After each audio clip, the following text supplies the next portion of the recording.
A Safira Energia fez nesta semana um alerta para o Brasil. Segundo a empresa, nós estamos próximos de uma mudança no padrão climático. Após um mês de estiagem, áreas do sul e sudeste vão ter um alívio também nas temperaturas. Mas para muitos agricultores, essa alteração no padrão pode chegar tarde. A gente recebe agora o Celso Oliveira, que é meteorologista da Safira Energia e conta pra gente sobre essa mudança no padrão climático. Celso, seja muito bem-vindo. Onde exatamente teremos essas mudanças e o que significa isso na prática? Seja bem-vindo. Muito obrigado, Kellen. Obrigado. Bom dia a todos, né? Olá a todos. A expectativa é de mudança, vamos dizer assim, gradual. Inicialmente, ainda neste fim de semana, as chuvas retornam à região sul do Brasil, posteriormente avançam pelo sudeste e centro-oeste, lembrando que, nesse caso, do centro-oeste especificamente, temos uma área seca ainda no Mato Grosso do Sul e no leste de Goiás. Mato Grosso vem chovendo com mais frequência. E, finalmente, essa precipitação, posteriormente, chega até o nordeste, né? Também temos algumas áreas secas aí na região do Mato Piba, especialmente no oeste da Bahia. Então, no fim das contas, Kellen, todos devem receber chuva. Claro que não ao mesmo tempo, né, de uma forma imediata, mas gradativamente essa precipitação ela retorna para todas as áreas produtoras do país. Muito bem, você inclusive trouxe alguns gráficos para a gente, ilustrações para mostrar-nos o que vem pela frente, disponibilidade de água no solo, o que é importante a gente observar nessa informação, Celso? E temos dois Brasis neste momento, Kellen, olha só que interessante, essa é a água disponível no solo, né? E isso representa bem a condição de estiagem, que é observada há 30 dias, desde o estado de São Paulo até o oeste da Bahia, até o sertão nordestino. Nessa área temos aí, passando, por exemplo, por áreas de café, que estão sofrendo bastante com o calor excessivo, com a falta de chuva. E, por outro lado, existe uma faixa azul, né, que vai mais ou menos do litoral do Maranhão até o norte do Mato Grosso do Sul, onde a precipitação tem sido mais frequente e, inclusive, isso tem trazido algum atraso, né, na colheita e também na colheita da primeira safra e instalação da segunda safra, Kellen. Nesse contexto, a gente tem uma outra ilustração para mostrar a mudança no padrão climático que você chama a atenção para a gente, certo? Exato. Esse mapa, ele representa já um período do início da segunda quinzena de março, mas vale salientar, antes disso, a precipitação passa, por exemplo, pela região sul. Nesse caso, o mapa ele representa as chuvas que devem cair justamente sobre sudeste, centro-oeste, parte do Mato Piba e também região norte. E o mapa da direita, né, ele representa a chamada anomalia, o desvio de temperatura. As áreas em azul representam temperaturas inferiores ao normal, ou seja, depois de 30 dias de calor excessivo em uma boa parte do país, esta frente fria ela quebra esse bloqueio, traz chuvas mais significativas e também diminui a temperatura em boa parte do país, Kellen. Muito bem, nesse contexto há um alerta do INMET sobre chuvas em excesso, agora em março, para áreas, por exemplo, do norte e também do centro-oeste. Isso pode atingir, por exemplo, a colheita da soja. Qual é a projeção que você faz para a metade mais centro-norte do país, agora em março?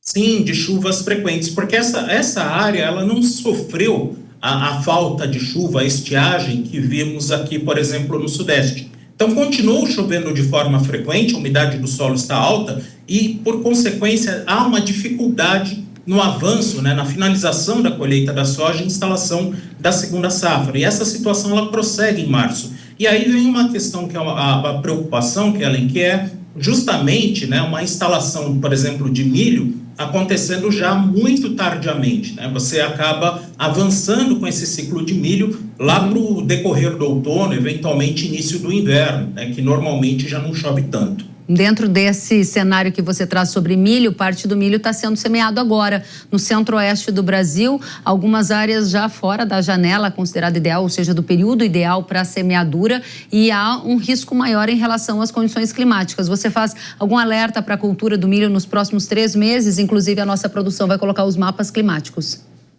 Isso, esses mapas, eles representam à esquerda, nós temos o desvio da precipitação, né? Então as áreas em verde representam chuvas acima da média, as áreas em amarelo e marrom abaixo da média, e o mapa da direita é de temperatura.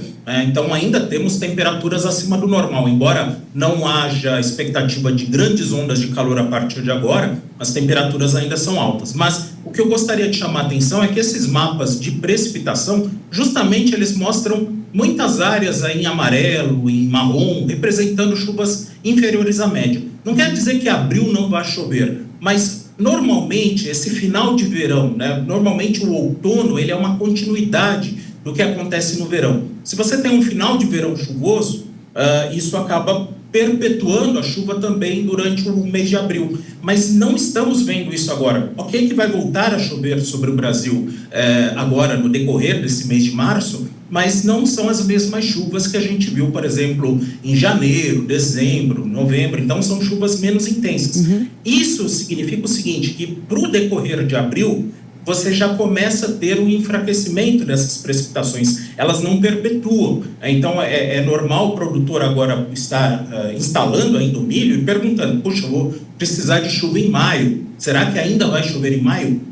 Nem em abril, aparece, e aí está justamente o mapa de maio. Ele mostra também áreas com precipitação inferior à média. E mesmo, por exemplo, Tocantins, Mato Grosso, onde a chuva está próxima do normal, na verdade essa área em branco, que representa uma chuva próxima do normal, não significa que isso seja um grande acumulado. Maio não é um mês chuvoso. A única área que de fato tem precipitações mais intensas e até normal para a época do ano é a própria região sul. Então, o que a gente vai percebendo aí nesses próximos meses é que a chuva não corta, pelo menos ela não corta cedo, ela volta agora em março, prossegue em abril, mas também não avança muito além de meados de abril. E se a gente pensa em chuvas para o decorrer de maio, necessidade de chuvas mais tardias, pelo menos por enquanto as simulações não são tão otimistas assim a ponto de mostrar chuvas tão tardias sobre o país. O que significa na prática é que há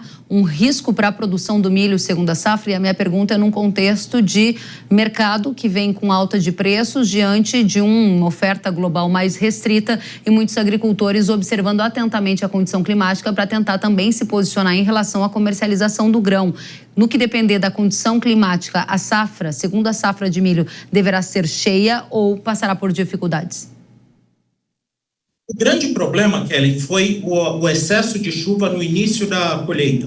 Nós tivemos chuvas da colheita da soja, no caso da primeira safra. Então, tivemos uma dificuldade nessa colheita e, por consequência, a semeadura do milho. Então, uma boa parte do milho acabou ficando mais fora da janela, chamada fora da janela ideal. Então, essa área mais tardia, ela corre um risco. Eu não diria, por exemplo, em anos de El Niño, que não é o caso desse ano, os riscos para o safrinha são maiores, porque a chuva corta mais cedo, as temperaturas são altas. Então, não estamos exatamente numa situação de ausência completa de chuva, mas as precipitações, elas também elas vão até um certo ponto, elas ajudam até um certo ponto. Para esse milho que ainda vai ser instalado, sem dúvida alguma, o risco é maior. Muito bem, você falou em El Niño, nós temos 30 segundos para a nossa entrevista e a NOAA, a Agência Climática dos Estados Unidos, projetou no mês passado uma mudança do Laninha para uma neutralidade climática e depois a volta do Laninha ainda em 2025. Algum risco sobre antecipação, ondas de frio, geada atingindo o milho neste ano? Qual é o seu recado?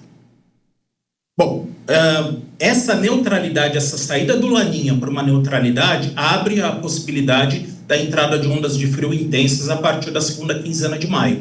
Então, assim, não há uma simulação específica que mostre já uma queda acentuada da temperatura, mas olhando climatologia, como é que funciona mais ou menos a atmosfera nesta época do ano com neutralidade, claro que a partir da segunda quinzena de maio, esse risco de geada começa a aumentar, é algo que a gente precisa também monitorar para o Paraná e Mato Grosso do Sul. Muito bem esclarecido. Celso Oliveira, um prazer tê-lo conosco aqui na Jovem Pan News, meteorologista da Safira Energia, nosso convidado para voltar muitas outras vezes. Até a próxima. Até a próxima, obrigado. Obrigada a você. E agora...